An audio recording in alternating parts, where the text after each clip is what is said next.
J'essaierai d'être relativement concret, donc je me baserai évidemment peut-être en partie sur mon expérience personnelle pour traiter de l'unité dans le monde du travail. Je vais commencer par me présenter. Je suis marié, j'ai 2 enfants, je travaille depuis l'âge de 16 ans et demi. J'ai commencé par travailler comme manœuvre chez un horticulteur. J'ai fait un certain nombre de postes, notamment j'ai été 2 ans homme de ménage. Donc l'homme de ménage, c'est celui qui va tôt le matin, tard le soir dans les entreprises, vider les poubelles et nettoyer les toilettes. Et dans votre introduction, vous avez évoqué un peu ce sujet, le regard du PDG. Et ce qui est très intéressant, c'est effectivement le regard de l'autre. Celui qui vient, comme ça, le regard qu'on peut avoir sur lui peut être bienveillant. On peut ne pas le voir, il n'existe pas. Un objet invisible qui passe. Le regard peut être malveillant. Mais ce qui est intéressant, c'est pas ça, vous le savez. Mais ce qui est intéressant, c'est que la bienveillance ou la malveillance n'est pas liée au poste hiérarchique qu'occupe la personne. C'est-à-dire que quand vous faites ces tâches, un PDG peut être tout à fait normal avec vous et bienveillant, comme celui qui est en bas de l'échelle, et ça peut être exactement le contraire. Un PDG peut vous regarder avec beaucoup de condescendance, comme celui qui est en bas de l'échelle dans l'entreprise peut vous regarder avec beaucoup de condescendance. Ça veut dire quoi? Ça veut dire que ce n'est pas le poste qu'on occupe dans la société qui fait ce que nous sommes, c'est notamment ce que nous sommes et le regard de l'autre. Et j'ai connu des PDG qui étaient imbuvables et d'autres qui étaient tout à fait normales, et tout le reste de la hiérarchie, c'est la même chose. C'est vraiment la patte humaine qui fait la différence et non pas le poste qu'on occupe dans la société. Et puis, j'ai fait différentes choses et je me suis retrouvé un jour par hasard à la Bourse de Paris. Donc on dirait maintenant les marchés financiers. J'étais garçon de recette. Garçon de recette, c'est celui qui se promenait à la bourse centrale à Paris, et puis il y a les charges d'agent de change qui étaient autour, et la Bourse de France, celui qui se promenait avec une sacoche dans laquelle il pouvait y avoir des titres pour des millions, voire à l'époque, maintenant c'est plus possible, la réglementation l'interdit, des lingots d'or ou des pièces d'or. Donc ça demandait 2 qualités, avoir un peu le sens de l'orientation pour ne pas se perdre avec sa sacoche, et un peu d'honnêteté pour ne pas filer avec. Réunissant les deux, j'ai pu continuer, et ça permet de voir aussi le monde de la finance déjà par le bas. Et puis j'ai un peu évolué, puisque notamment j'ai siégé dans les organismes de tutelle des marchés financiers, et j'ai siégé pendant 10 ans à la commission des sanctions de l'autorité des marchés financiers. En clair, en France, vous avez 12 juges en matière de délits boursiers. J'ai été pendant 10 ans un des 12. Pourquoi 10 ans? Parce que c'est un mandat de 5 ans renouvelable une fois. Donc j'ai cette vision qui n'est pas complète, parce qu'il n'y a aucune vision complète, mais du monde du travail assez diverse, on va dire. Et puis, dans le même temps, dans l'entreprise où j'étais, j'ai créé la section syndicale de la CFTC, qui n'existait pas, et puis il n'y avait pas de CFTC dans la branche professionnelle, et je l'ai créé aussi dans la branche. Et en quelques années, on est devenu la première organisation, donc Confédération française des travailleurs chrétiens. Le monde de la finance et de la bourse n'est pas particulièrement un monde chrétien, catho, tout ce que vous voulez.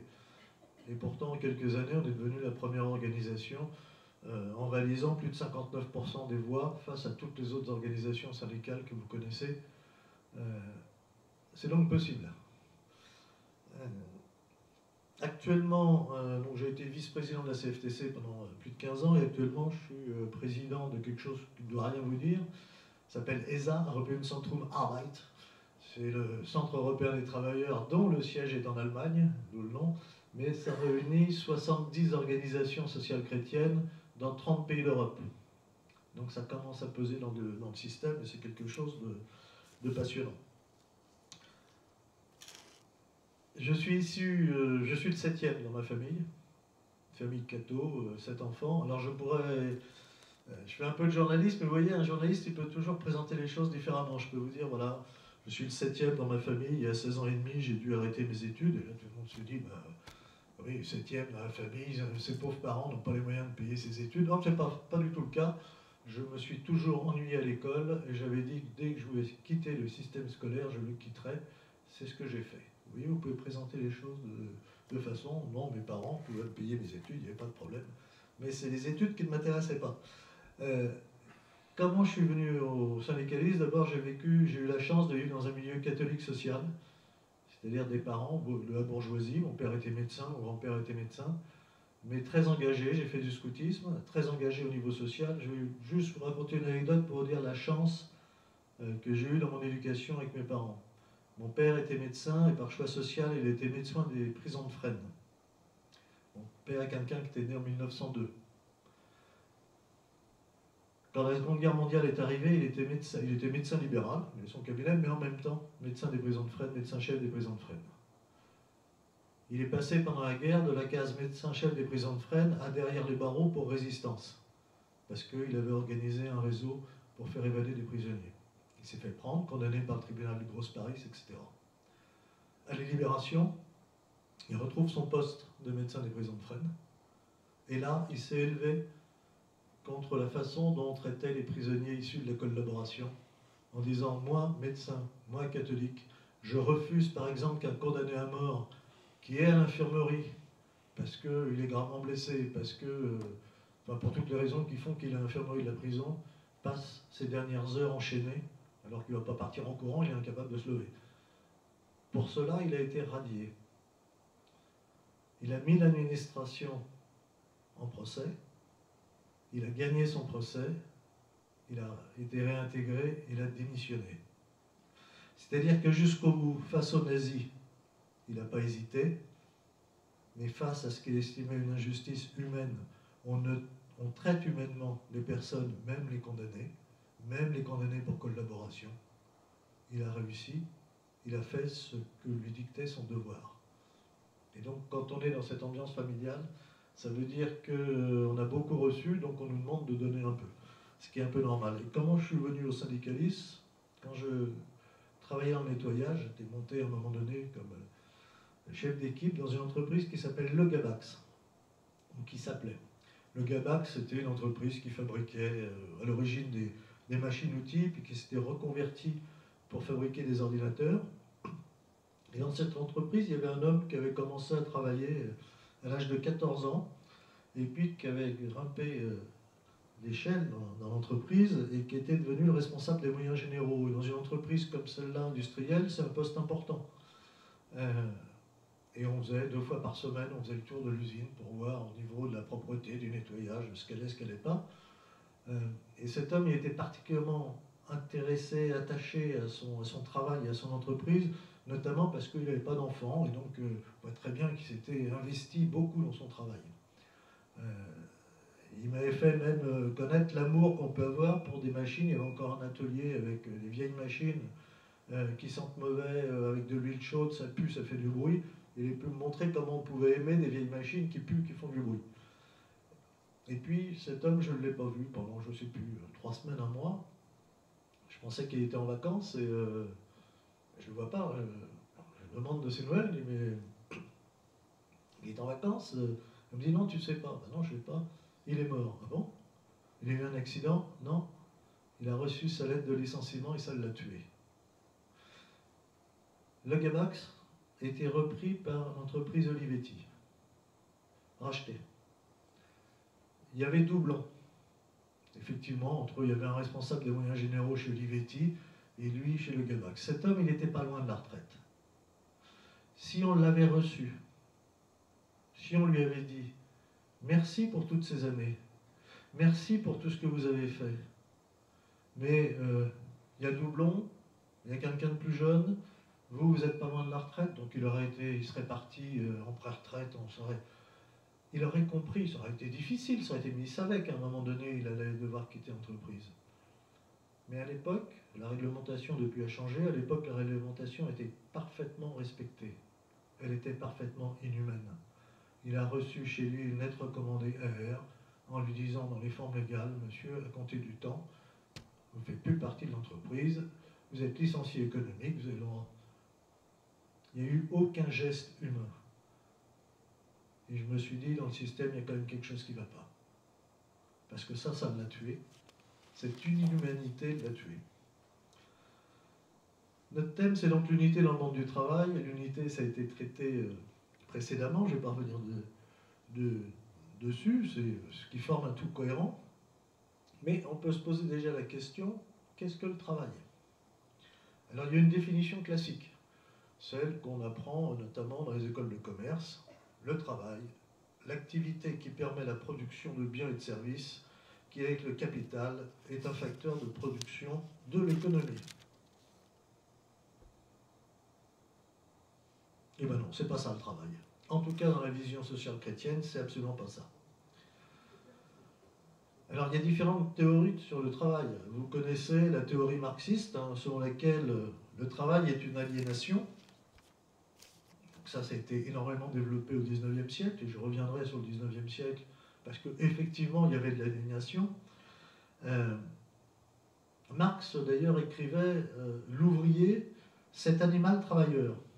Ce qui n'est pas une formule que je trouve très respectueuse pour les êtres humains. Mais il écrivait sur le caractère étranger du travail à l'être humain, et je le cite, un travail de sacrifice de soi, de mortification.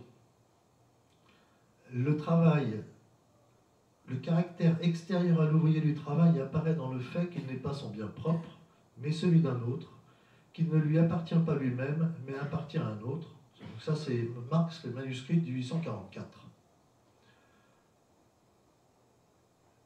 Et puis, il y a une autre vision, qui est la vision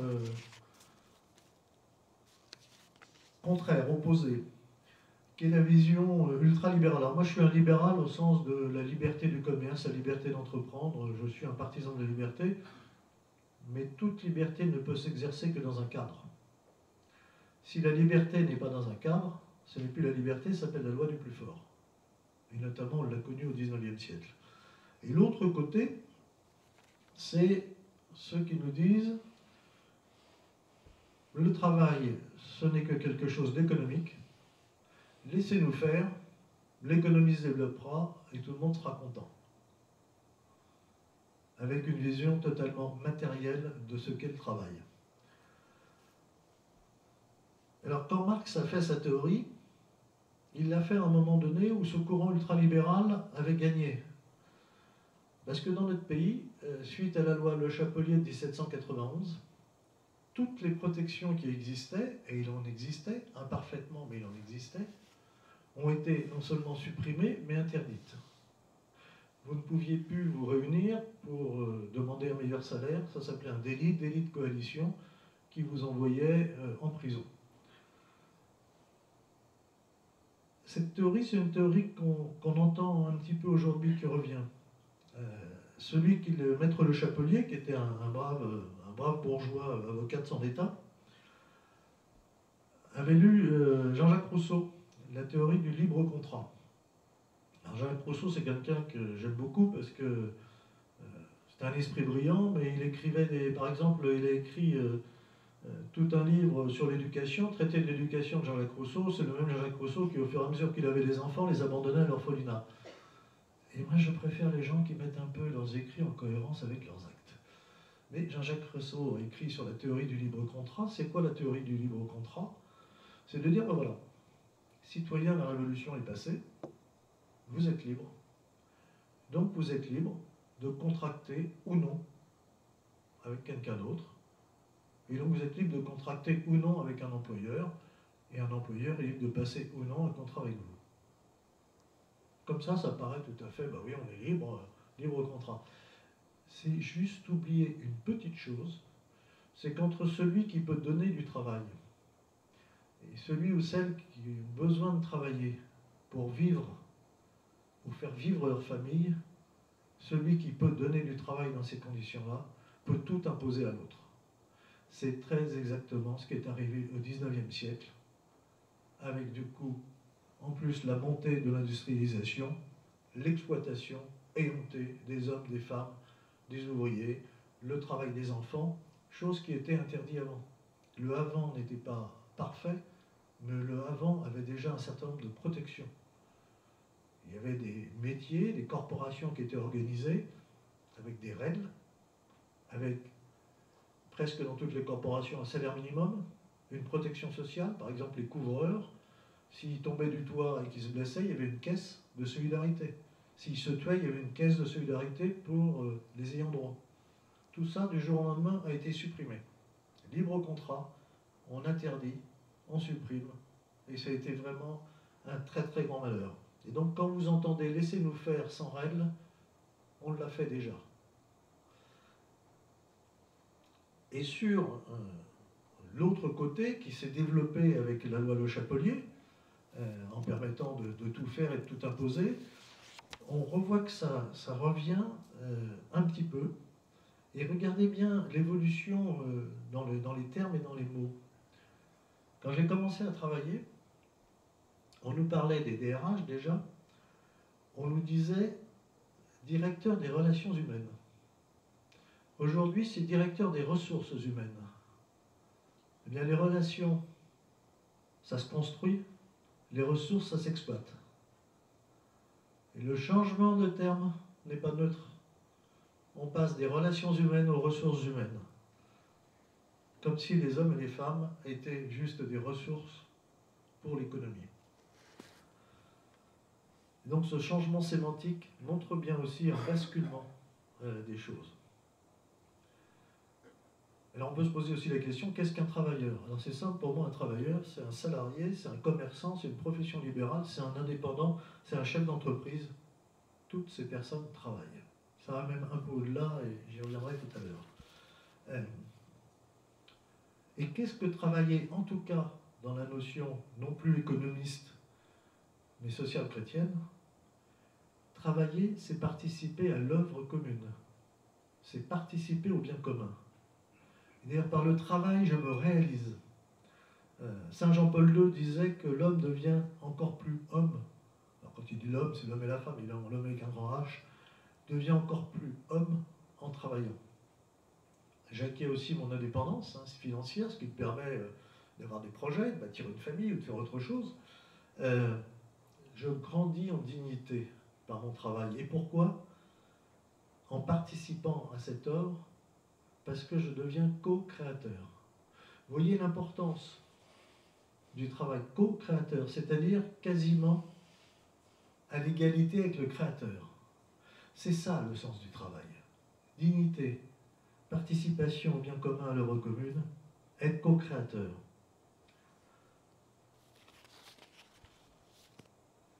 Mais si vous avez la curiosité d'ouvrir le compendium de la doctrine sociale de l'Église, et que vous allez voir le chapitre travail, vous serez aussi surpris que je l'ai été la première fois que je l'ai lu, surpris mais ravi. On vous donne bien ce qu'est le travail, la vision chrétienne, mais en même temps ça commence en nous disant que le sommet, je cite, le sommet de l'enseignement biblique sur le travail est le commandement du repos sabbatique. C'est-à-dire qu'on nous dit que le sommet du travail, c'est le repos. Ce qui peut paraître un peu étonnant, mais c'est très très bien expliqué. Le repos ouvre à l'homme, lié à la nécessité du travail, une liberté plus pleine. La mémoire et l'expérience du sabbat constituent un rempart contre l'asservissement au travail, volontaire ou imposé, et contre toute forme d'exploitation larvée ou évidente. Si le travail est quelque chose de noble, si le travail est quelque chose qui nous élève, si le travail, dans la mesure où il a un sens, je suis co-créateur, est positif, le temps de repos est nécessaire pour ne pas devenir l'esclave, l'asservissement au travail. Et le risque, que certains connaissent, on voit le développement du burn-out, c'est d'être asservi volontairement ou involontairement. Et ce n'est plus du travail, ça devient du labeur. Et tout l'enjeu dans le monde du travail, c'est de garder à la fois la dignité, le sens du travail, et de ne pas tomber dans les excès qui font que nous ne sommes plus des êtres humains qui grandissons en dignité par notre travail, mais uniquement des objets de production. Alors on va me dire, oui, ça c'est très bien, mais il y a un certain nombre de boulots quand même. Je vous ai dit au départ que pendant 2 ans, j'avais été homme de ménage.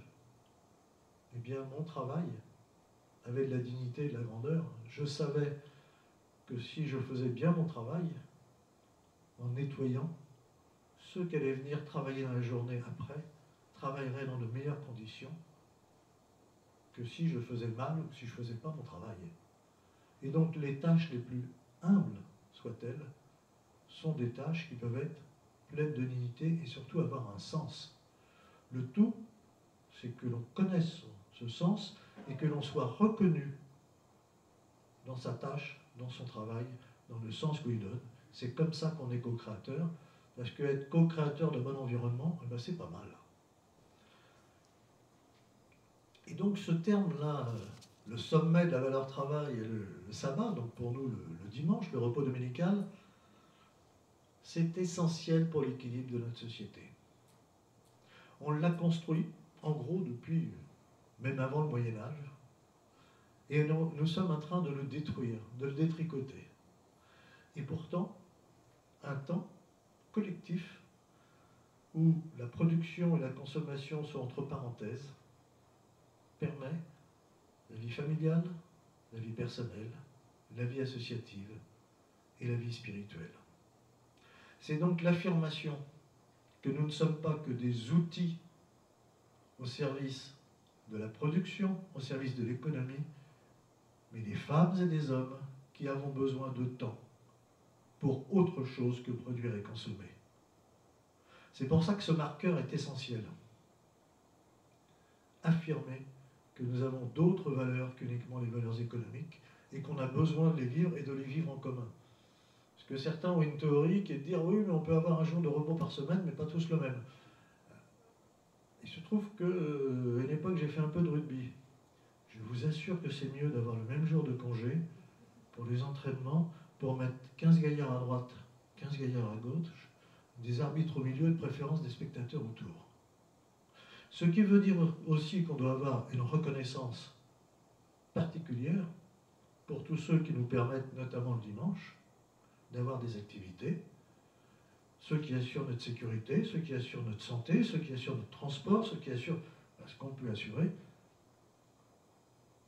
C'est donc la nécessité de faire en sorte que ces gens puissent aussi bénéficier de ces temps de repos collectifs, pas tous les dimanches par exemple, parce qu'ils sont au service du bien commun et de la société, mais qu'on doit avoir une reconnaissance particulière vis-à-vis d'eux. Et ça tient aussi à l'équilibre nécessaire entre la vie professionnelle, la vie familiale et la vie personnelle. Et là, nous avons un gage d'unicité pour la personne.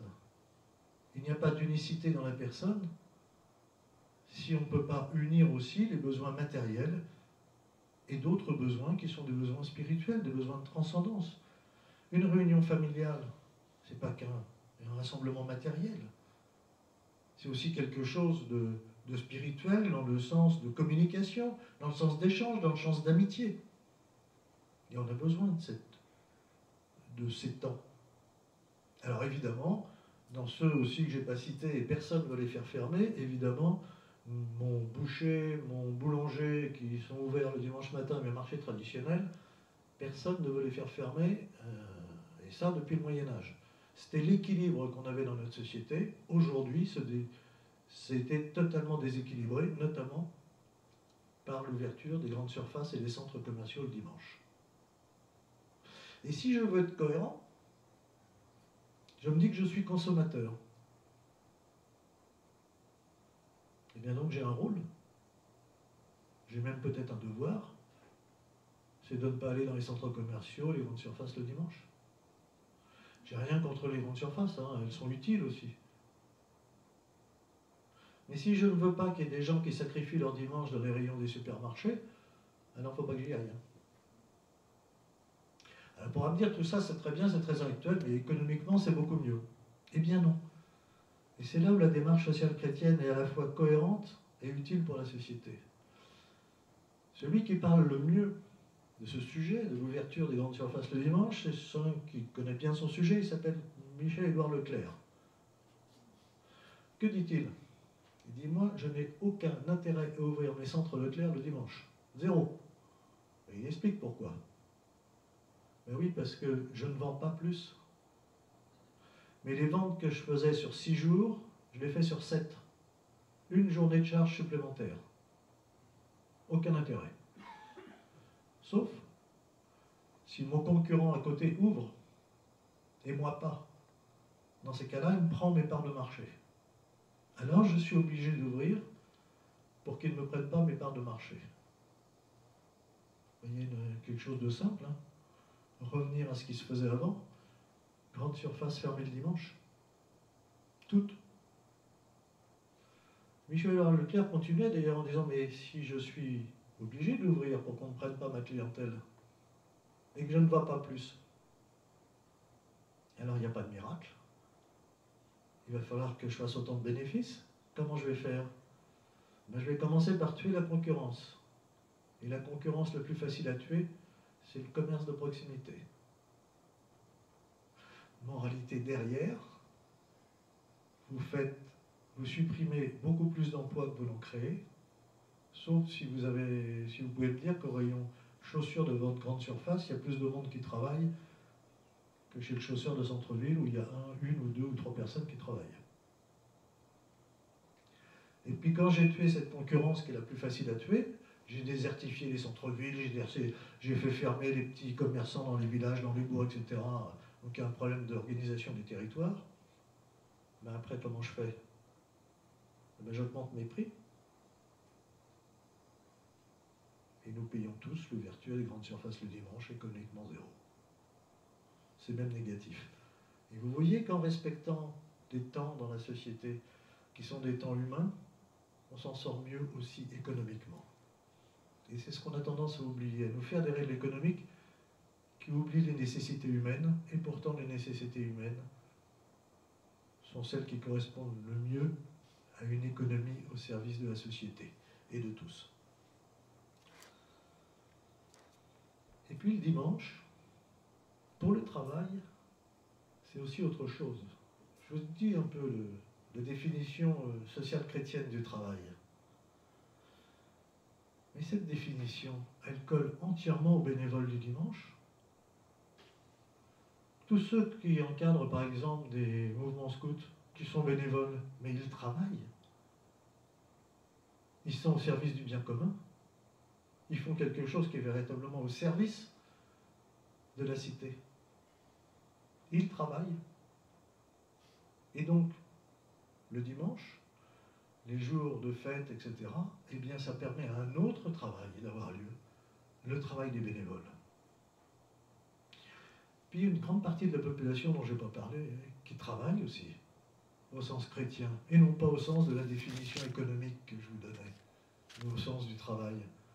Les parents, principalement les mères de famille, qui s'arrêtent pour élever leurs enfants, mais elles travaillent, elles participent au bien commun, elles sont co-créatrices, et elles ont un travail ô combien important en éduquant les enfants, en accueillant les enfants dès leur plus jeune âge, en leur permettant de se construire en sécurité. Et donc, est-ce que l'on ne devrait pas avoir l'ambition dans notre société de permettre à toutes celles qui le souhaitent de pouvoir s'arrêter un temps pour élever leurs enfants? Ce qui veut dire aussi qu'il faut penser à leur retraite. Ce qui veut dire aussi qu'il faut penser à comment on organise la reconversion professionnelle. Mais est-ce que ce ne serait pas une exigence pour la société de reconnaître ce travail? Quand je vous ai dit que j'étais le 7e dans ma famille, ma mère a élevé 7 enfants, je peux vous assurer que ce n'était pas une grosse fainéante. 4 garçons, 3 filles, je peux vous dire, c'est une petite PME. Ça bouge. Il faut pouvoir s'en occuper. C'est un vrai travail. Et ce travail n'est jamais reconnu. Ou très très mal. Il y en a aussi à se poser ces questions et à offrir la possibilité à toutes celles qui le souhaitent, ou à tous ceux qui le souhaitent, mais c'est plutôt celles, de pouvoir prendre un temps pour élever leurs enfants. Et dire, je crois savoir que les études sur la psycho nous disent que la sécurisation des enfants auprès notamment de leur mère dans les premiers temps, les premiers mois, les premières années, est incomparable pour le développement de l'enfant, qui se sent en sécurité et donc qui après aura une capacité plus grande à prendre des risques, parce que dans sa petite enfance, il se sera senti en sécurité. Regardez bien ce que disent toutes les études psy sur ce sujet aujourd'hui, c'est très très intéressant. Alors est-ce qu'on veut faire une société en sacrifiant les plus faibles, l'enfant, ou est-ce qu'on veut faire une société où on permet un développement le plus harmonieux possible au plus faible, l'enfant, qui, je le rappelle, est quand même notre avenir.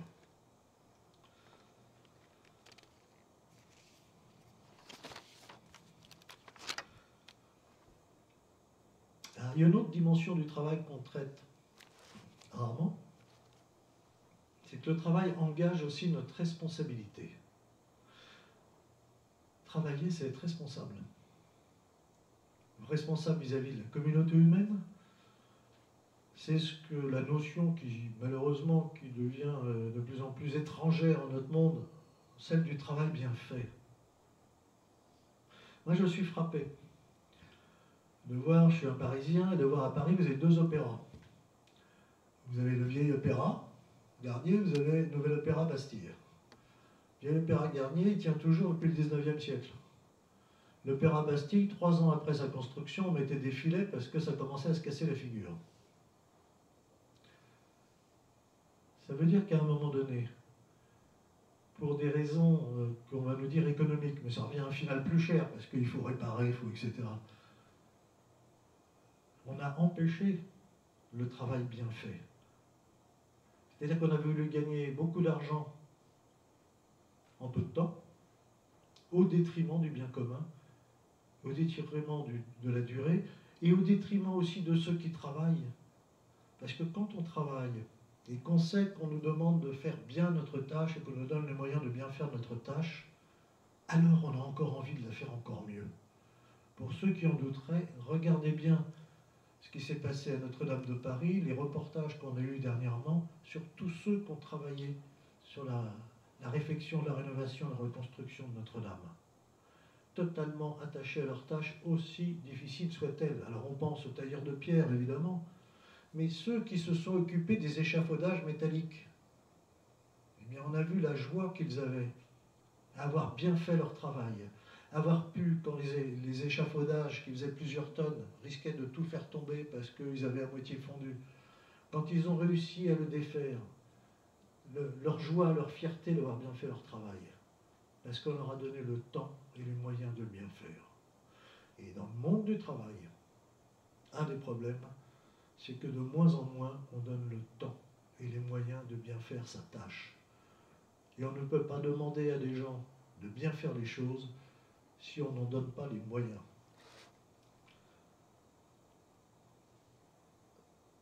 Et puis le travail, c'est aussi une responsabilité, mais c'est aussi un devoir. Alors il y en a un qui le disait avec les termes qu'il emploie, c'est quand même quelqu'un d'assez rude, il s'appelle Saint Paul apôtre. Il déclarait que c'était un devoir de travailler, et disait-il, si quelqu'un ne veut pas travailler, qu'il ne mange pas non plus. Si quelqu'un ne veut pas travailler, qu'il ne mange pas non plus. C'est peut-être quelque chose qu'on doit rappeler dans notre société. Il est juste, il est sain, il est nécessaire de venir en aide à ceux qui ne peuvent pas travailler. Mais il est tout à fait injuste, malsain et dangereux de tolérer que des gens travaillent parce qu'ils ne veulent pas travailler. Parce que le travail, c'est aussi un lien social. Je travaille avec les autres et pour les autres. Et celui qui est privé de travail, alors on peut être privé de travail sans le vouloir. On perd son boulot, on est licencié, la boîte ferme, Michelin ferme une usine. Et c'est un drame même. C'est un drame. Parce que c'est difficile pour les revenus qui vont baisser, évidemment, mais c'est aussi un drame social. On perd le lien, on perd le contact. Et alors celui qui vous parle, j'ai travaillé, j'ai fait plus de 10 ans de bénévolat auprès des sans-abri, en travaillant sur la réinsertion. Eh bien, la meilleure réinsertion, c'est la réinsertion par le travail. C'est la reconnaissance de dire à l'autre, tu crois que tu ne peux pas, ben tu peux. Et la première chose que tu dois pouvoir, c'est te lever le matin pour venir à un rendez-vous. Et après, on verra s'il faut te former, s'il faut t'aider. Mais c'est la main tendue qu'on peut faire. Et il y a beaucoup de lâcheté à dire, bon, on vous donne quelque chose et puis vous ne nous ennuyez pas. Notre devoir, c'est d'essayer de faire en sorte que chacun ait un travail, à sa mesure, avec ses possibilités. Certains ne le peuvent pas, une petite minorité pour des raisons de santé. Mais je suis frappé, par exemple, quand je vais en Écosse ou en Irlande, de voir le nombre de trisomiques que l'on voit travailler, qui vous servent dans une station-service, qui travaillent dans un magasin, en France.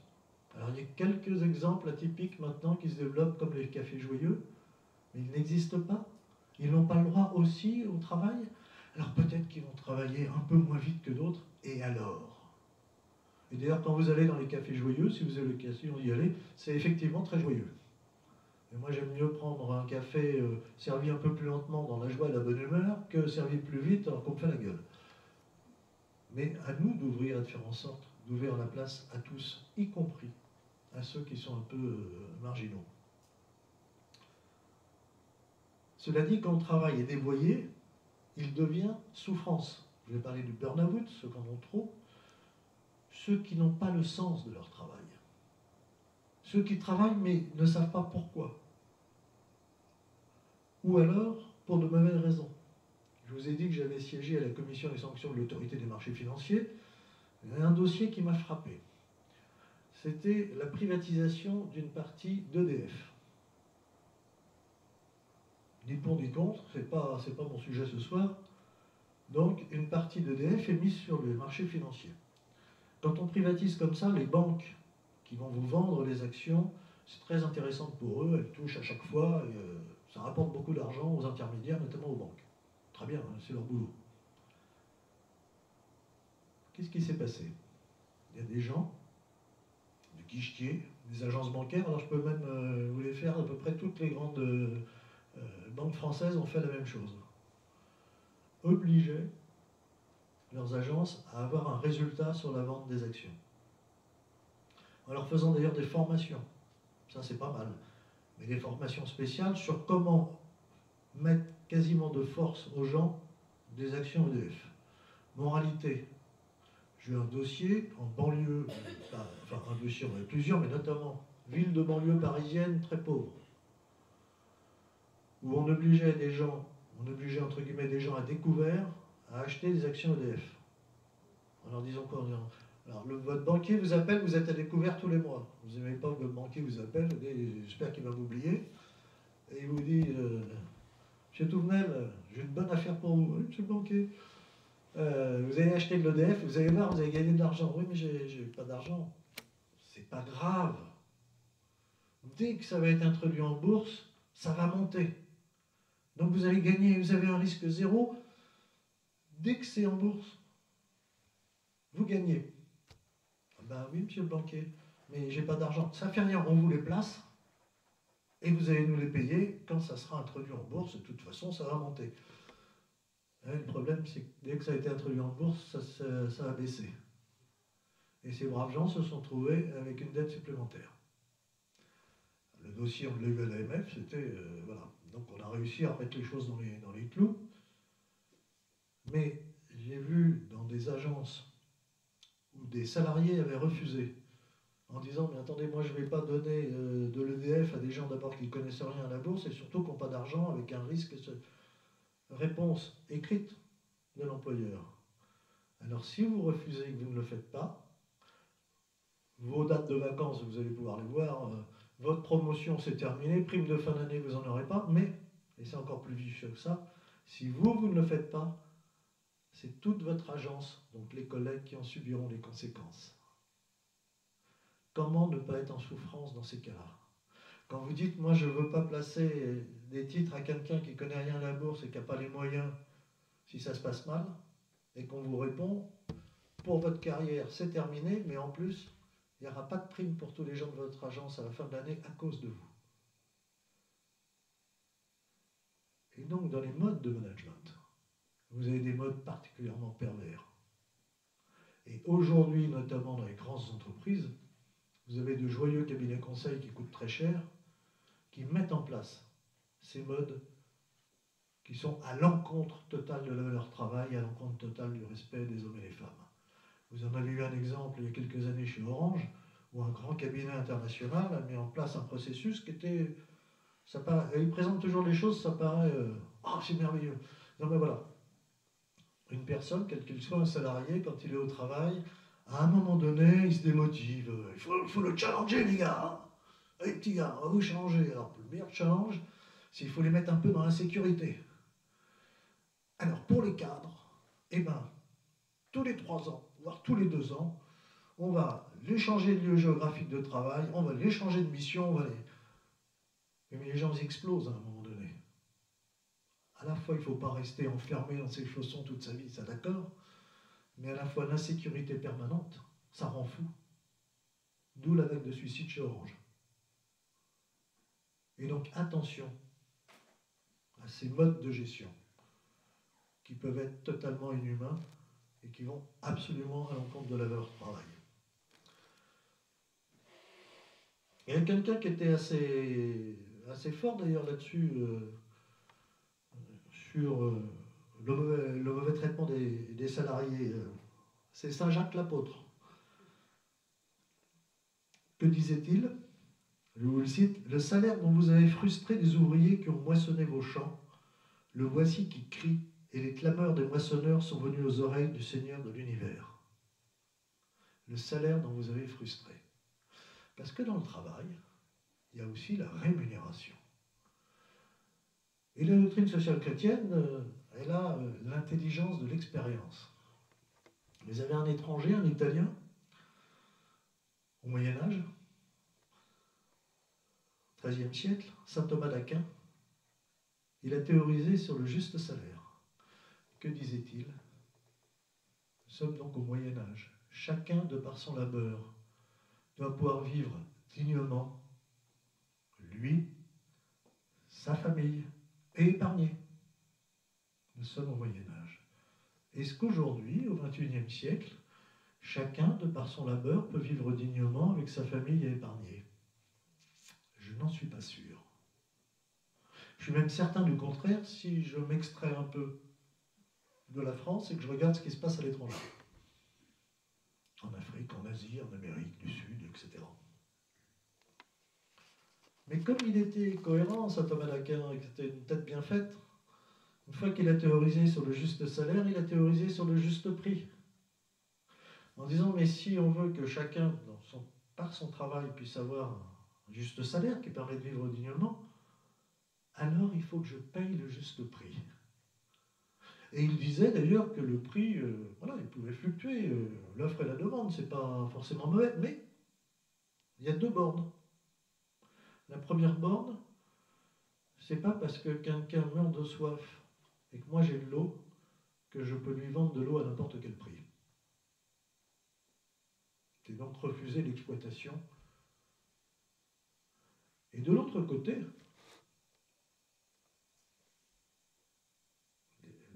je voyage pas mal, de par mes fonctions.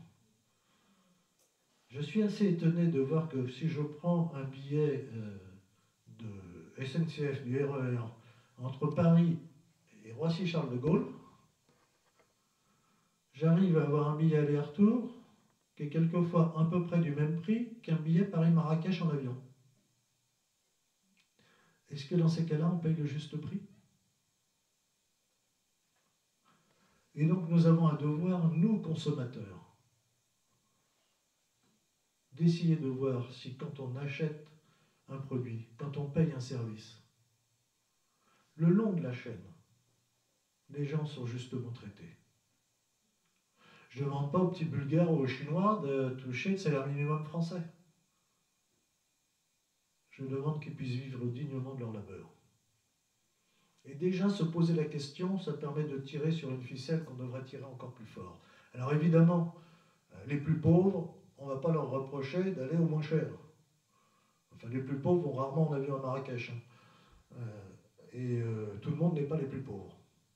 Et donc, en tant que consommateur, si on veut que le monde du travail tourne bien, on a un devoir. On a un devoir de la façon dont on s'adresse aux autres dans l'entreprise. On a un devoir de la façon dont on s'adresse aux autres quand on va dans un commerce. On a un devoir aussi de s'intéresser ainsi le long de la chaîne de production. Les gens n'ont pas été honteusement exploités. On nous parle beaucoup des voitures électriques. J'ai rien contre, j'ai rien pour. Je suis incompétent en matière de voitures électriques.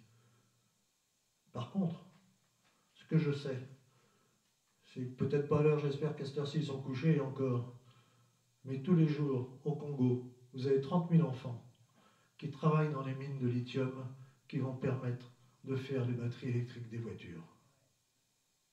C'est un scandale. Qu'il y ait des mines de lithium au Congo, j'ai rien contre.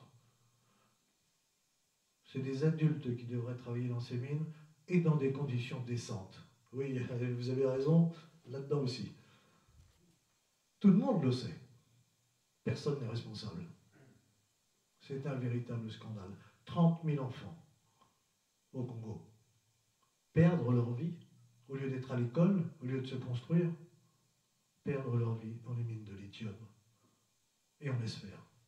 Et si on pose la question aux grandes entreprises, c'est pas moi. C'est pas moi. Moi, je sais pas. Moi, j'achète un sous-traitant du sous-traitant. Il y a une chaîne de responsabilité. Et nous devons le réaffirmer. Et on doit en permanence le rappeler et faire en sorte d'éviter ce scandale sur le lithium comme sur d'autres. Et c'est le problème de la mondialisation. Mondialisation, c'est ni bien ni mauvais. C'est ce que nous en faisons. Et dans la mondialisation, dans le développement du commerce transnational, vous avez la financiarisation qui est arrivée. Et la finance, c'est pas mauvais non plus. C'est comment on l'utilise et comment elle fonctionne. Est-ce qu'elle est au service du bien commun et du développement intégral de la société, ou est-ce que la société devient au service de la finance? Et cette financiarisation transforme les relations entre États, entre entreprises, dans la chaîne de valeur qui est de plus en plus difficile à appréhender. Le lien humain se distend. Et ça, c'est une des conséquences, dans le rapport capital-travail, c'est une conséquence énorme. Moi, j'ai rien contre le capital. Hein. Je suis même pour. Le capital, c'est une ressource. Je souhaite à tout le monde d'avoir de la ressource, d'en avoir même le maximum. Se pose deux questions. Pour quelqu'un qui a un gros capital, une grosse ressource, donc des grosses fortunes, j'ai rien contre. Hein.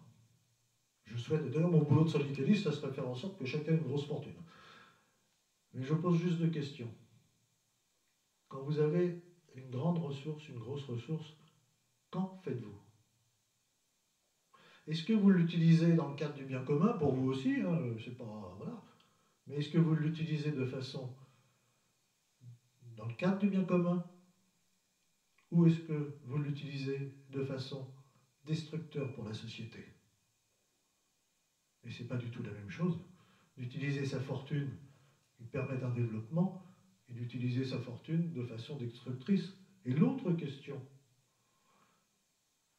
comment vous avez fait votre capital? Comment vous l'avez eu? Alors si c'est parce que vous avez hérité, tant mieux. J'ai une petite maison, et ben j'espère que mes enfants vont en hériter, et ça sera très bien. Donc ça, est-ce que vous l'avez fait constituer votre capital par votre travail, par l'héritage, par vous êtes la famille Michelin, vos ancêtres ont inventé les pneus, et très bien. Ou est-ce que votre argent, vous l'avez fait en exploitant la pauvreté du monde? Est-ce que vous l'avez fait en faisant travailler les 30 000 enfants dans les mines de lithium du Congo? Et ça aussi, c'est une vraie question qu'on a le devoir de poser. C'est pas la même chose, c'est pas la même richesse. Parce qu'on ne peut pas traiter de l'économie et du travail sans traiter de la morale. Et on ne vous en parle jamais. Eh bien, la morale est au cœur des choses. Il existe le bien, il existe le mal. Quelquefois, la ligne est difficile à déterminer. Il y a des zones grises. Mais il y a ce qui est bien, il y a ce qui est mal. Il est mal d'exploiter la pauvreté, il est mal d'exploiter la misère. Il est bien d'essayer de sortir les gens de la pauvreté et de la misère. C'est aussi simple que ça et on n'a pas trop à se prendre la tête sur le sujet. Encore faut-il le mettre sur la table. Et c'est aussi le choix économique entre le long terme et le court terme, entre la maximisation des profits à courte durée et une vision du long terme qui sert l'ensemble de la société et le bien commun. Et le travail est lié à ça. Et évidemment, en terminer, je vais vous parler d'un outil utile, indispensable dans le monde du travail, c'est le syndicalisme. Le syndicalisme, c'est un outil. C'est-à-dire que comme tout outil, si je ne m'en sers pas, il ne sert à rien. Si je m'en sers mal, il peut être destructeur. Je pense particulièrement à mes amis de la SNCF. Mais si je m'en sers bien, il aide, il construit, il participe au bien commun, à l'élévation de la société et à la protection de ceux qui travaillent, des travailleurs. Et je vous ai dit, les travailleurs, ce sont les salariés, les indépendants, les paysans, tous ceux qui travaillent. Et quand je parle du syndicalisme, vous traduisez quasiment tous dans votre tête le syndicalisme salarié ouvrier. Oui, mais je parle aussi du syndicalisme employeur. Les employeurs, j'ai besoin d'avoir, quand je négocie, j'ai besoin d'avoir en face de moi d'honnêtes gens avec qui je peux discuter réellement, qui vont me dire, mais voilà, vous êtes gentil là, mais le problème de mon entreprise, le problème de ma branche professionnelle, il est concret, c'est celui-là.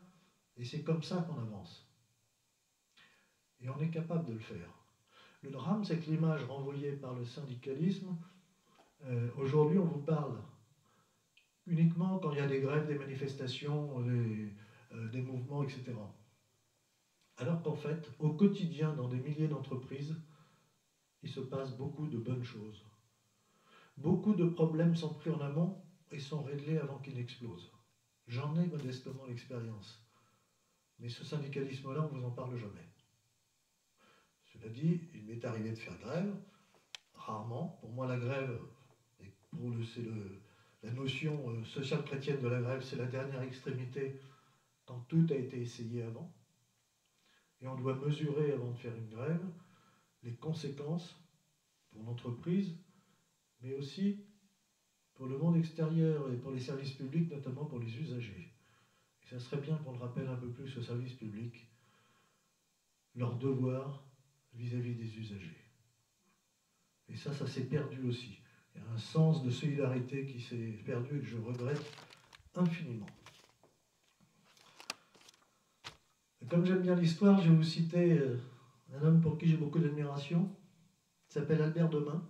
C'est un grand député français qui, en 1884, déclarait à la tribune de la Chambre des députés « Depuis un siècle, des doctrines nouvelles se sont levées sur le monde, des théories économiques l'ont envahi, qui ont proposé l'accroissement indéfini de la richesse comme le but suprême de l'ambition des hommes, et qui, ne tenant compte que de la valeur échangeable des choses, ont méconnu la nature du travail en l'avilissant au rang d'une marchandise qui se vend et s'achète au plus bas prix. Le travail n'est pas une marchandise. Les travailleurs ne sont pas des objets de production. C'est cela qu'il faut remettre au cœur de notre préoccupation sur le travail et le monde du travail. Merci de votre attention. Si vous avez des questions, si vous avez envie d'engueuler un syndicaliste, allez-y, vous en avez un en face de vous. C'est le moment.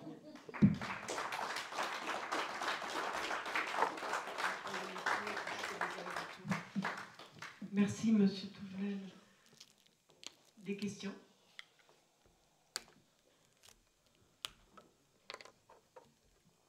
Je vais apporter un témoignage un peu contraire, parce que j'ai été PDG toute ma vie dans des PME, et les exemples d'entreprises que vous avez prises, comme les GMS, la grande distribution ou les banques, ne sont pas du tout représentatives de ce qu'est la vie dans une entreprise. Ce sont des gens, effectivement, la grande distribution en particulier, qui sont à l'origine du développement du commerce mondial, qui ont amené cette course effrénée au prix, et aujourd'hui, toutes les dévalorisations que vous avez citées derrière.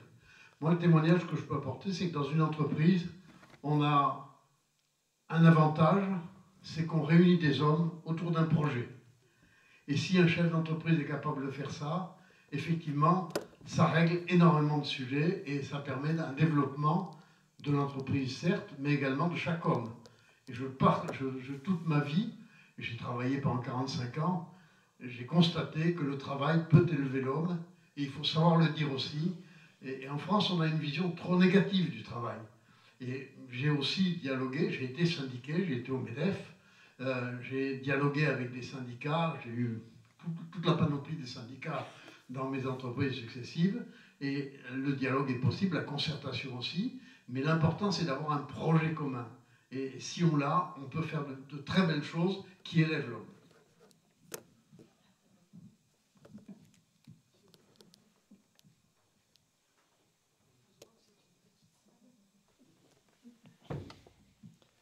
Alors, je suis entièrement d'accord. Je suis entièrement d'accord avec vous. La définition d'entreprise. Pour certains, la définition, ça va être comme le travail, c'est une définition strictement économique. L'entreprise, c'est d'abord une communauté humaine, autour et avec un projet. C'est là où ça a du sens. Évidemment, si cette communauté humaine est dans la sphère privée, elle doit faire des bénéfices pour se développer, pour vivre, etc. Les bénéfices, ce n'est pas un gros mot, c'est même quelque chose de nécessaire. Mais c'est d'abord la réunion des hommes et des femmes avec un projet. Vous savez, moi je suis aussi chef d'entreprise. Quand j'étais le numéro 2 de la CFTC, au siège national, il y avait 98 salariés, c'est une PME. Et j'ai été président de la CFTC Paris, c'est une TPE, 6 salariés. Et ça m'amuse beaucoup quand j'entends des syndicalistes venir taper sur les patrons, parce que quand c'est les responsables syndicaux, hey, camarade, toi aussi t'es patron. Mais j'ai noté qu'au siège de la CFTC, il y avait beaucoup moins de grèves, d'ailleurs je ne me souviens pas des grèves, qu'au siège de la CGT.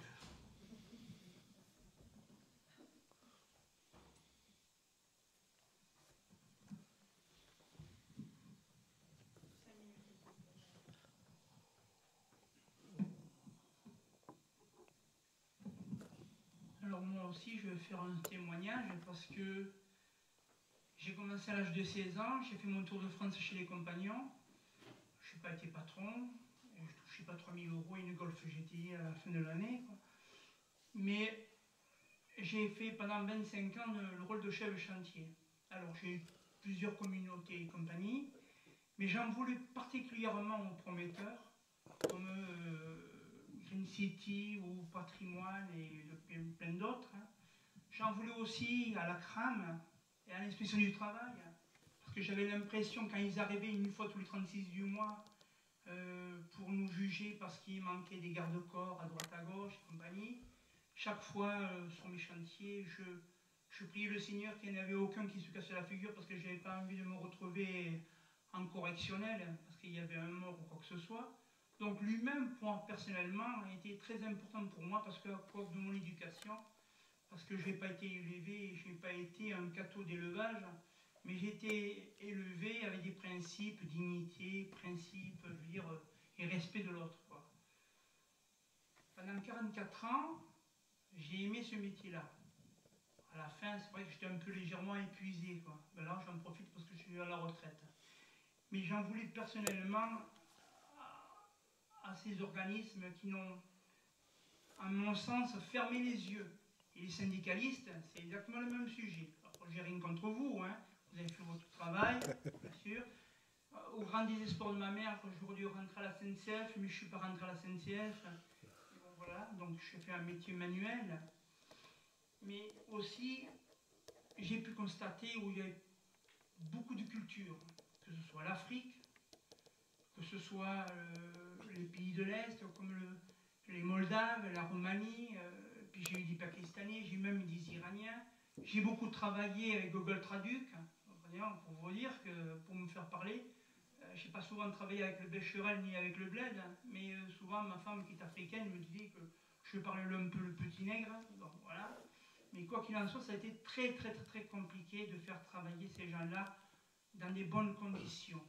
J'arrivais au chantier tôt le matin, je repartais tard le soir parce que c'était mon rôle de pouvoir utiliser, par exemple, comme Matthieu du chapitre 25, verset 40, chaque fois que vous l'avez fait à l'un de ses plus petits, qui sont mes frères, vous me l'avez fait à moi. Donc, comment utiliser ce mode opératoire pour essayer de respecter l'autre? Voilà. Et puis, vous savez, la plupart du temps, ceux qui ont connu, qui viennent d'Afrique et compagnie, l'un qui m'avait dit le ventre vide n'a pas d'oreille. Donc je fais ce qu'il y a à faire et je travaille, même dans des bonnes ou mauvaises conditions, quand il pleut, ou qu'il vente ou qu'il neige. Voilà. C'était simplement ça.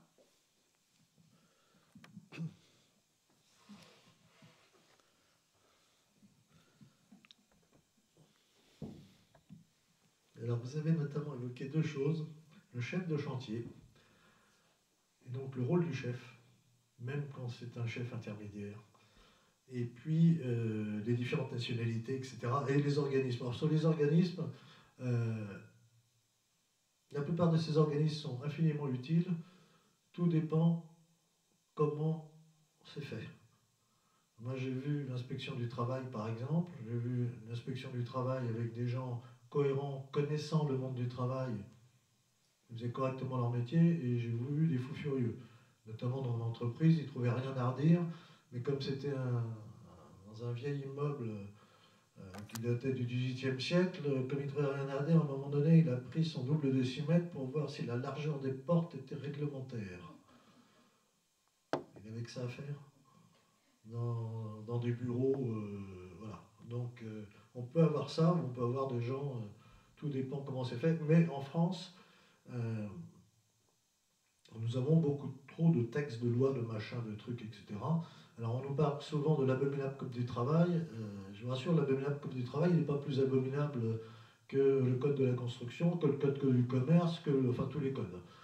Effectivement, il faudrait faire descendre tout ça pour simplifier et avoir des gens, quand ils pondent les textes, qui aient l'expérience. Ça leur éviterait peut-être de pondre des trucs qu'on est mal à s'y retrouver. Et justement, dans une PME, le chef d'entreprise, où j'avais donné une petite conférence, était intervenu en disant que lui, un de ses problèmes, c'était notamment le changement perpétuel des normes et des textes. Alors, quand je suis une multinationale, j'ai 3 services et 15 avocats qui s'en occupent. Quand je suis dans une PME, je n'ai pas que ça à faire que les changements de normes, etc. Ça, c'est un vrai souci pour notre économie et pour nos entreprises. Le rôle du chef, ça, c'est primordial. Il faudrait qu'on fasse une conférence là-dessus. Moi, j'organise des formations syndicales sur le rôle du chef, du patron, du boss, vous l'appelez comme vous voulez. Pourquoi? Parce qu'un syndicaliste, à un moment donné, il va prendre des responsabilités. Même s'il ne va pas diriger la boîte, sauf s'il dirige un syndicat, mais ça reste un peu exceptionnel, il prend des responsabilités. Et le rôle du chef, c'est ce rôle du responsable, quel que soit son niveau, même au plus petit niveau. Et là, en octobre, j'avais organisé un séminaire européen, puis avec mes fonctions européennes, donc il y avait des Français, il y avait des Bulgares, il y avait des Roumains, et je l'ai organisé à Calvi. Pourquoi à Calvi? Parce qu'à Calvi, vous avez le 2e régiment étranger parachutiste. Recrutement de la Légion étrangère, c'est des gens qui viennent du monde entier, pour certains un peu cabossés, un peu beaucoup, qui pour la plupart ne parlent pas français, et par quel miracle, en quelques mois, on arrive à avoir une cohésion, une cohérence, et des gens qui sont à la fois efficaces et qui sont rentrés dans quelque chose, la capacité de remplir les missions qu'on leur donne. Et je fais intervenir enfin là j'ai fait intervenir, mais ce n'est pas la première fois que je le faisais, je fais intervenir d'anciens patrons du REP, qui viennent expliquer le rôle du chef. Eh bien le rôle du chef, on l'oublie beaucoup dans nos entreprises, c'est d'abord le responsable. C'est lui qui tranche, mais c'est lui qui doit assumer en premier. Et la première des choses, c'est la capacité d'établir la confiance. Que ses subordonnés aient confiance en lui, comme lui peut avoir confiance dans ses subordonnés. Et à partir de là, on peut construire de façon efficace, même si a priori c'était pas facile. Mais là encore, on n'est pas dans les mécaniques matérialistes, on est dans la mécanique humaine, la confiance. Et le chef, c'est d'ailleurs pas lui qui décide de tout.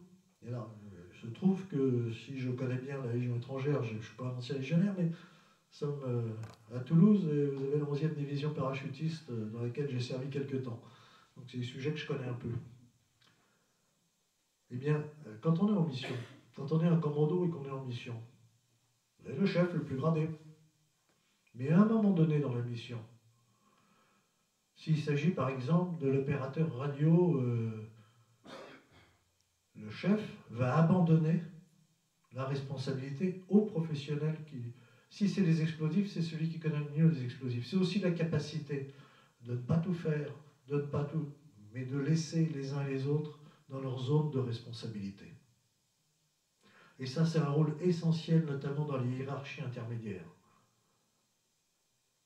La confiance et que chacun puisse exercer ses responsabilités à son niveau. Ça s'appelle la subsidiarité. Et si on veut de l'efficacité et la construction, ce qu'ils expliquent sur comment ils gèrent, comment ils font naître la confiance, comment c'est absolument remarquable. Et c'est pas que de la théorie, parce qu'en pratique, ils ne sont pas tout à fait mauvais, mes légionnaires parachutistes. Et vous voyez, ils ont des nationalités différentes, etc. Et ils arrivent à quelque chose qui est parfaitement responsable, cohérent, efficace et remarquable. Et je vais vous donner un exemple, parce qu'on ne va pas toute la nuit, mais qui me frappe. À la Légion, un légionnaire fait une connerie. Il est sanctionné. Et la sanction, généralement, ça ne rigole pas. On est quand même à la Légion étrangère. Oui, mais à la différence des entreprises, une fois qu'il a été sanctionné, qu'il a accompli sa sanction, c'est oublié. On ne lui en parle plus. Ça n'a pas existé, sauf s'il recommence la même chose. Mais sinon, c'est terminé. Vous connaissez beaucoup d'entreprises où quelqu'un fait une connerie, un machin, et on ne va pas lui seriner pendant des mois et des machins. C'est psychologiquement très très intéressant de voir. Tu as fait une connerie, tu es sanctionné, tu as payé, on n'en parle plus, c'est terminé. Dans le monde des entreprises, on devrait prendre un peu exemple, pas totalement, c'est pas la même chose, un peu exemple sur ces modes de gestion des personnes. Parce que c'est un mode de gestion qui reste efficace, parce que très humain.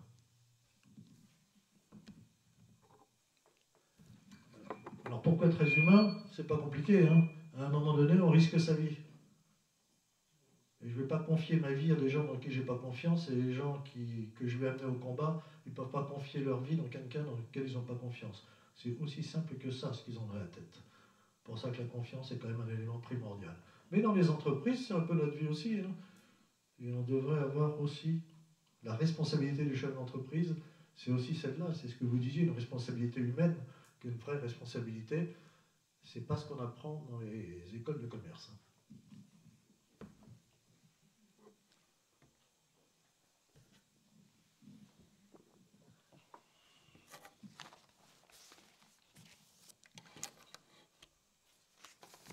Question très rapide. Je me suis souvent posé la question pourquoi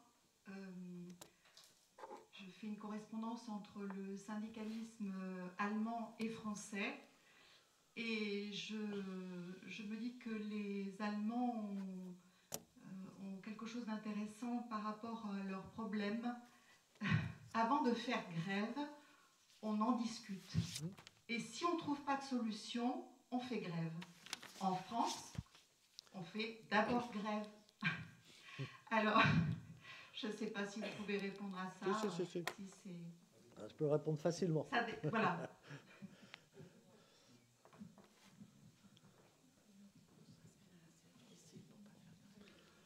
Alors, il y a une question sans doute culturelle. C'est-à-dire que le syndicalisme que je représente ici est plus proche du syndicalisme à l'allemande que l'autre. C'est-à-dire que d'ailleurs, on est très fort en Alsace-Moselle. Donc, il y a une culture. Mais il n'y a pas que ça. Il y a le fait qu'en Allemagne, le syndicaliste est un vrai partenaire. En France, nous sommes toujours dans la lutte des classes, y compris dans la tête du patronat. En grande partie. Je schématise, mais j'ai tendance à dire que le mouvement de lutte des classes le plus riche en France s'appelle le MEDEF. D'ailleurs, sinon, on aurait beaucoup plus dans les très grandes entreprises de représentants des salariés dans les conseils d'administration et de surveillance. Comme en Allemagne. Parce qu'en Allemagne, dans les entreprises de plus de 3000 salariés. La moitié du conseil d'administration et de surveillance, ce sont des salariés et des syndicalistes. Dans les entreprises de plus de 300, c'est un tiers du conseil d'administration et de surveillance. Ça s'appelle la cogestion. Ça change totalement les choses. Ils cogèrent. Et quand ils sont pas... C'est pas l'autogestion, c'est la cogestion. Et ça me semble tellement normal. C'est-à-dire que dans une entreprise, vous avez des actionnaires. Je parle des grosses. Je ne parle pas du boucher du coin de la rue, de la TPE, la PME de 10-15 personnes. Dans les très grosses entreprises, vous avez des actionnaires. Ils mettent de l'argent. Il est normal qu'ils puissent prendre des décisions sur le long terme. Et les salariés, c'est leur vie. Il serait aussi normal qu'ils soient dans les conseils d'administration et de surveillance à parité comme en Allemagne. Ça apporte aussi autre chose. L'actionnaire, humainement, qu'est-ce qu'il va demander? Un retour sur investissement maximum et rapide. C'est logique, c'est humain. Le salarié, qu'est-ce qu'il demande? La pérennité de l'entreprise. Et on construit mieux un équilibre entre les deux. C'est l'exemple allemand. C'est pour ça qu'ils discutent. Et puis en plus, je rappelle une visite dans une usine BMW en Allemagne où le patron de l'usine, d'abord il avait commencé très jeune comme apprenti, mais en Allemagne, être apprenti, continuer, devenir ingénieur, c'est quelque chose de relativement normal dans l'industrie. Chez nous, c'est totalement atypique. Il y en a très peu. Et il avait été responsable du syndicat quelques années avant, dans une autre usine. Ça ne gênait personne. À la limite, c'était absolument normal. Donc on voit très bien que les choses... Et pour terminer, pour l'exemple de la grève que vous donnez, il y a aussi une responsabilité en France. Comment ça se passe à la SNCF? Les SNCF, ils ont un préavis. Ça, c'est très intelligent, le préavis. Le préavis, c'est quoi? C'est... Normalement, pour faire grève, il faut avoir un vrai sujet. Ce qui n'est pas toujours le cas, mais on va en partir que dans la théorie, j'ai un vrai sujet. On n'arrive pas à le régler. Je dépose un préavis en disant si on ne l'a pas réglé, on se met en grève. Le préavis, c'est prévu pour justement qu'il y ait des discussions pour éviter la grève. Ah oui, mais chez nous, ça ne marche pas comme ça. Je ne suis pas content, je dépose un préavis. Du côté de la direction de la SNCF, on attend voir s'ils mobilisent. S'ils mobilisent pour la grève, on discute. S'ils ne mobilisent pas, on ne discute pas. Et donc le préavis sert à quoi? Plus les grèves politiques, qui normalement sont interdites, etc. Mais on voit très bien que... Mais je vais terminer sur la SNCF par quelque chose moi, qui m'a frappé, qui veut dire où on en est au niveau de ces grosses entreprises. Il y a quelques années, mais il n'y a pas si longtemps de ça, je suis allé avec un petit groupe de 12 personnes à Bruxelles, à la base de l'OTAN à Bruxelles. Alors il y avait deux généraux, un préfet, machin, et puis un petit Touvenel, et le numéro 3 de la SNCF. On fait notre truc à l'OTAN, très bien, c'est parfait. Et au moment où on allait repartir pour prendre notre Thalys, un quart pour prendre notre Thalys, le général machin qui était avec nous retrouve le général Von Truck avec qui il avait fait la Bosnie, et hop, une coupe de champagne supplémentaire, on prend du retard. Notre Thalys, il va être parti avant qu'on soit à la gare de Bruxelles. Le numéro 3 de la SNCF, il prend son téléphone. Et il bloque un Thalys en gare de Bruxelles. Bloquer un Thalys en gare de Bruxelles, c'est pas que le train, c'est pas que le Thalys. C'est toute la chaîne. Lui était très fier de lui. Les 11 autres se sont dit, mais c'est invraisemblable ce qu'il fait. Officiellement, problème technique. Oui. Conducteur, contrôleur, ils savent très bien que ce n'est pas un problème technique. Ils savent très bien que c'est le numéro 3 de la SNCF, le guignol, qui a bloqué le train. Et après, vous allez demander à ces gens-là de ne pas bloquer le système pour une augmentation de salaire? Impossible. Quand le haut se conduit de cette façon-là, on ne peut pas demander à la base de se conduire différemment. Mao disait le poisson pourri par la tête.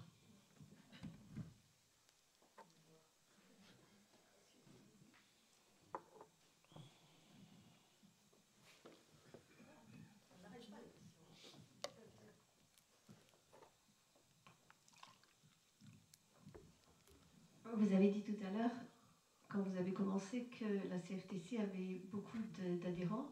Comment expliquez-vous la perte d'influence dans les entreprises de la CFTC par rapport aux autres syndicats?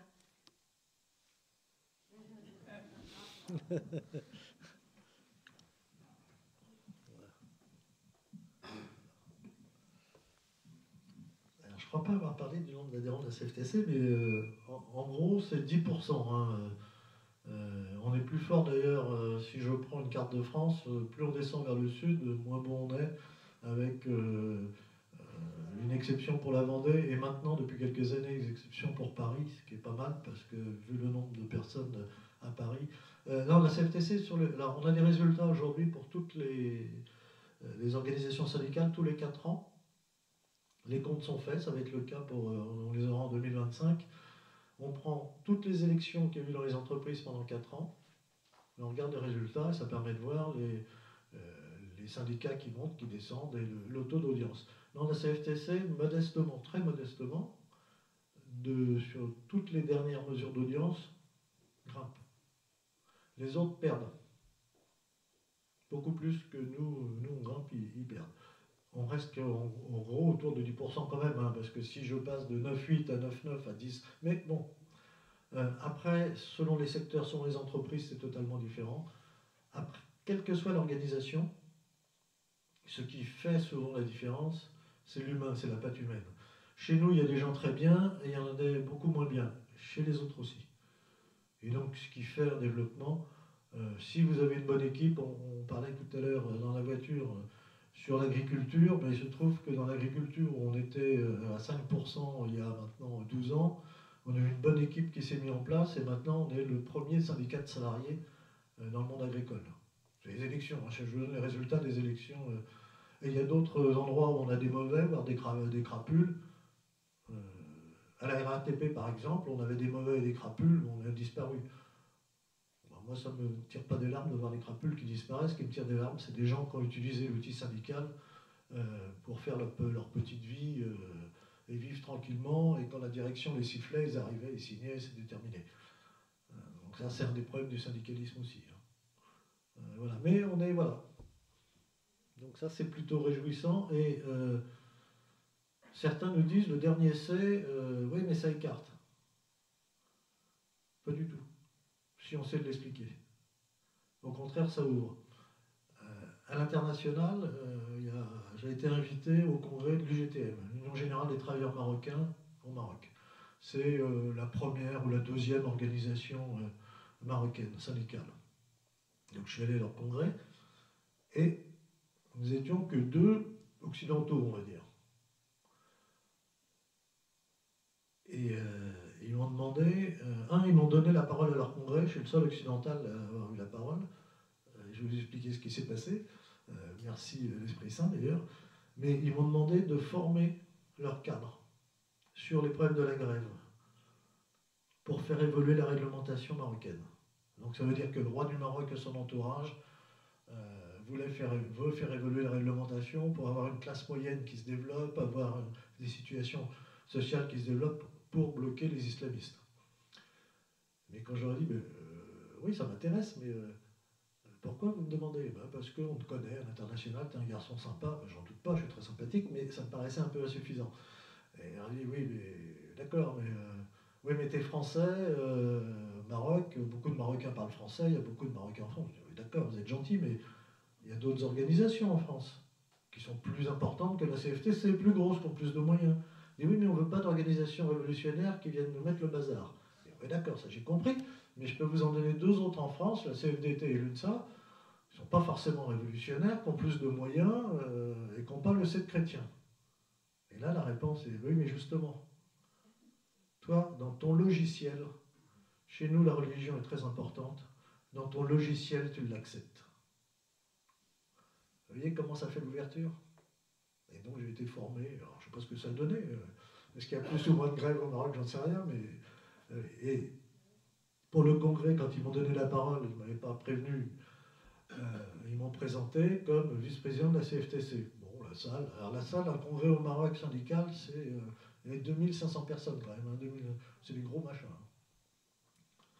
Ça, ils ne bougent pas. Et moi, quand je prends le micro, je me présente, et disons, vice-président de la Confédération française des travailleurs chrétiens. Et dans une salle qui est à 100%, enfin non, pas 100%, 99,9%, parce que j'étais là, musulmane, entendre le terme chrétien, ceux qui dormaient, ça les a réveillés. Et alors là, je remercie l'Esprit Saint, parce que voilà, j'ai rien préparé, je ne m'y attendais pas quand ils m'ont donné le micro. Elle a dit, ben oui, voyez, comme vous, je crois en Dieu, créateur du ciel et de la terre, de l'univers visible et invisible. Donc j'ai commencé à leur dire le credo. Ils l'ont très bien écouté, hein, ils étaient... J'ai dit d'ailleurs, si on a le même Dieu, le même Père, c'est donc que nous sommes frères, je suis heureux d'être parmi mes frères. Ils se sont levés, ils ont acclamé, etc. Comme quoi, ça peut nous renforcer, ça peut renforcer les liens, sans renoncer à ce que nous sommes. Je n'ai pas camouflé que j'étais chrétien, même s'il me posait la question que j'étais catho. Mais le respect s'instaure, etc. Et voilà, je remercie l'Esprit Saint de m'avoir donné le début du credo et mes parents m'avoir appris le credo dans ma jeunesse.